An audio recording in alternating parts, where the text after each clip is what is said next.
Now, there's a massive story coming out of the NFL. Trey Hendrickson is in Cincinnati. We've seen him wearing a polo and like dress pants and loafers walking to the practice field with the Young Bucks. So we all thought to ourselves, oh, maybe this means something good has happened because he's showing face. He's walking across the city street to get to the practice field. Classic Bengals. This must be a good thing. Then Tom Pelissero said, nah, there's no breakthrough in negotiations. He is only there to speak to the local Cincinnati media. Well, I thought to myself, well, why would he be going out on the field doing a whole song and dance if he's just there to talk to the media and say negative things? Well, he did. He talked to the media. He did not say many positive things. Charlie Goldsmith here has been reporting basically every single quote. Trey Hendrickson, a little transpired between me and Zach. We've tried to keep it as little as personal as possible. At some point, it becomes personal. He said he was told he'd be fined if he didn't show up for mandatory camp. Okay, that's not right now. That is not till June. Very interesting scene here as he talks right in front of an ongoing practice, says Charlie Goldsmith. He also said other things have transpired. The importance of me being here in OTAs doesn't seem to be respected. We gave it our all for Lou's defense. We fell short. So he wanted the deal to be done before OTAs.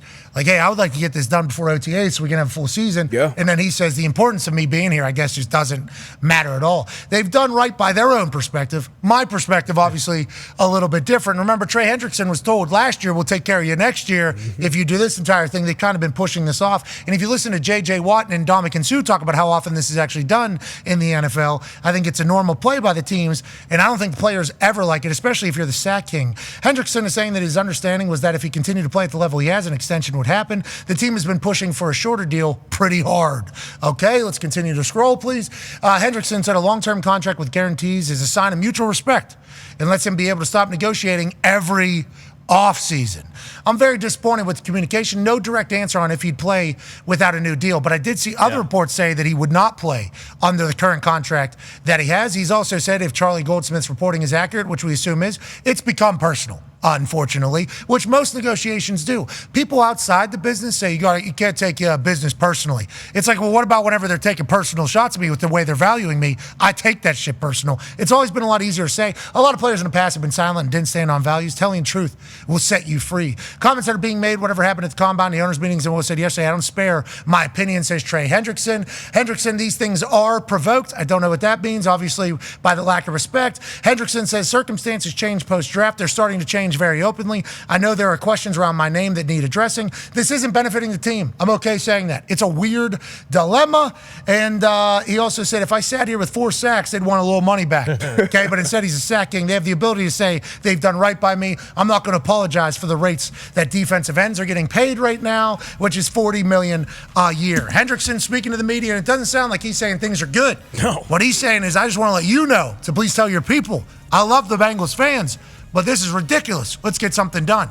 He was dressed like he just got done golfing. Allegedly, he did just get done golfing. He went over to the OTAs. I believe these are rookies. I'm not 100% sure who these all are. But I think in this conversation, he's saying, yeah, I'm here, but I'm about to go do it to this media here. So he goes over to the media in Cincinnati, basically lays out to the Cincinnati media about how there's been little to no communication, feels personal. They can make a long-term commitment to me. They've chosen not to. Last year, they said they're going to do this. They haven't done it. We're at the same exact position we've been for months. There's been no change in this entire thing. How much of this do you think is a distraction to the Bengals? How much of this do you think the Bengals get done? And what inevitably do you think happens with Trey Hendrickson, who once again, we would like to remind everybody, sack king of the NFL? Jamar and T get paid. Obviously, his contract is good. They got a new DC, new D-line coach. They're trying to figure it out over there. And one of their pillars is currently in a situation where he's willing, it seems like, to do business with the team, and the team just seemingly not willing to do business back. What do you think ends up happening here, Dano? And what do you think is best for the Bengals and for Trey? Yeah, I don't think it's much of a distraction. It's middle of May right now. So, this is a team that's got a bunch of really experienced players. So I don't find it much of a distraction. I do know this. If he's not on the Bengals next year, I don't find them as real Super Bowl contenders as much as I love Joe and Jamar and T, and they can go score with anybody. We got to remember, not only was he the sack leader in the NFL last year, he did it on a defense that was terrible and on a team that was constantly playing chase.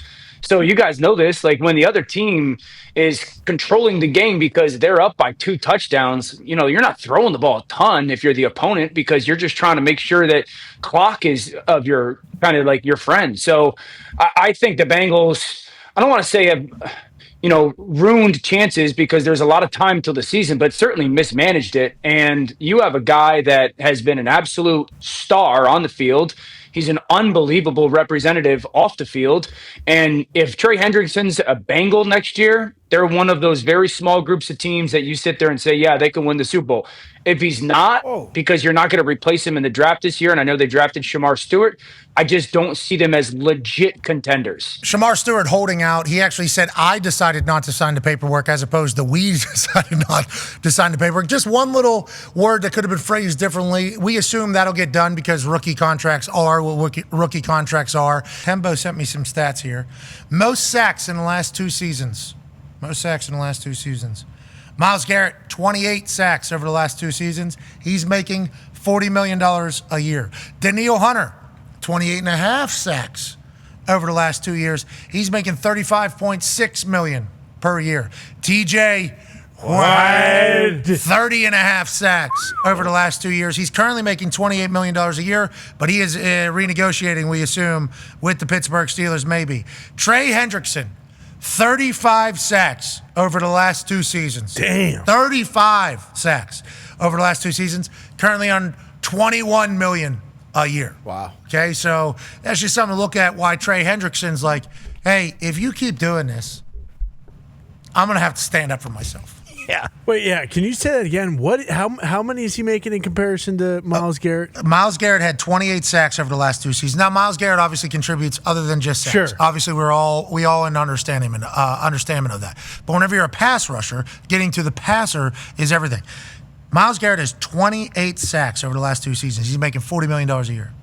Trey Hendrickson has 35 sacks over the last 2 years. He's making $21 million a year, which is exactly what Trey Hendrickson is trying to say. I'm being very reasonable here. Wow. Can we please just do something? And I think it's why he showed face up there today. Was just like, the Cincinnati media, will you do some journalism here? Yeah. Like, hey, this is not, I'm trying to be as good as possible.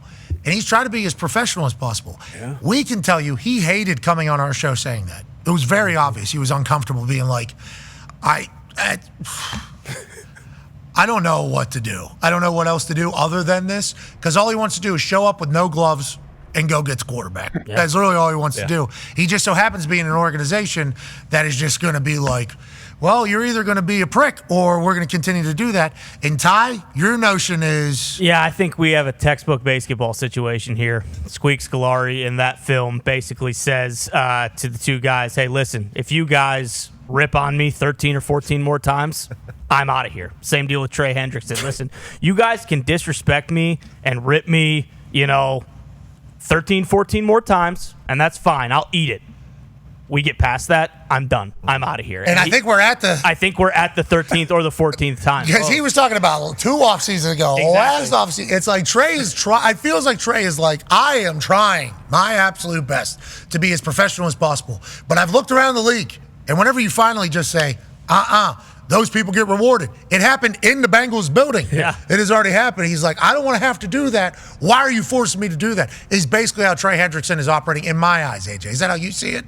Oh, for sure. And for the fact that he came, I thought earlier, yeah, this is a good sign he's showing up. But then I'm thinking, absolutely, probably not a great sign after you hear what he has to say, because he just wants to get his message across, because we're only hearing kind of the Bengals side. But yeah, I would assume he's pushing them to do something one way or the other. Hey, pay me what I deserve or find a way to move me. Like, I would assume he just wants to play. How about him just talking to the boys here? Hey, good to see you. I'm about to go talk to the media. Oh, what are you going to say? I'm going to tell the truth. Yeah. All right. Yeah. It's about time. I'm happy Trey's doing this, because this is out of his comfort zone. Oh, yeah. This is very much out of Trey's comfort zone. If it ends up with him getting a deal that he has earned, obviously on the field, congrats to him. But Bengals, come on, just a little communication and let the guy go. Yeah. He's 30 years old, and they're going to say, no, we don't have to do that at all. Just like they said about T. Higgins. When 3 years ago, whatever it was, they were like, a lot of people would trade you for T. Higgins.